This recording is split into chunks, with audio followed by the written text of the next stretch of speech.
Subxaanallah, xanuun badana. Ilmahaas masaakiinta ah maxay galabsadeen? Waa ilmo yar, maxaa loo dilay? Gacanka xaq badan ayaa dishay ilmahaas, maxay galabsadeen? Maxay niga galabsadeen? Assalaamu calaykum waraxmatullaahi tacaala wabarakaatuh. YouTube channelka daawaneysaan waa Soomaali Teacher Abtone iyo kow. Maanta sida arkaysaa ma faraxsani, runtiina waa xanaaqsanahay. Ma u maleynaynay in waxaas camal ay ka suurtoodo dumarkeena Soomaaliyeed. Waxaa maanta argagax leh ka dhacay dhacdo cajiib ah ka dhacday magaalada Baydhabo.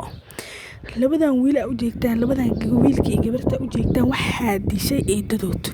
Subxaanallah, waxaa ka sheekeynaya sheekh, maxay nii galabsadeen ilmahan? Maxay nii galabsadeen?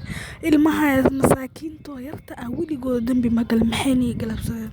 Waxaa ka sheekeynaya sheekh magaciisa YouTuber Soomaaliyeed yiraahdo Sheekh Remi Channel ayaa yiraahdaan.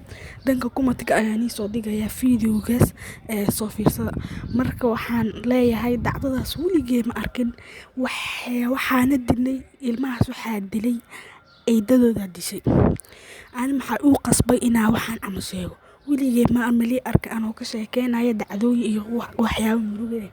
Maxaa yeelay aniga dhiig ayaa i karay. Maxaa yeelay Soomaaliya anagoo joogno waxaan camal inay horteena ka dhacaan waxay noo tahay runtii fal argagax leh oo qof walbo dhiig dameer leh ka murugoonay. Qof ma jirto ku faraxsan. Waxaa leenahay ilmahaas inna lillahi wa inna ilayhi raaji'uun. Inna lillahi wa inna ilayhi eedadooda oo dishay ayaa waxay joogtay markii tacsiyada. Sheekh wuxuu sheegay in beenaatay uu siinaysay eedada sida ilmahan maxay galabsadeen. Eedada ayaa dishay. Marka waxaa leeyahay dumarka Soomaaliyeed ma ogeyn inay dilayaal yihiin.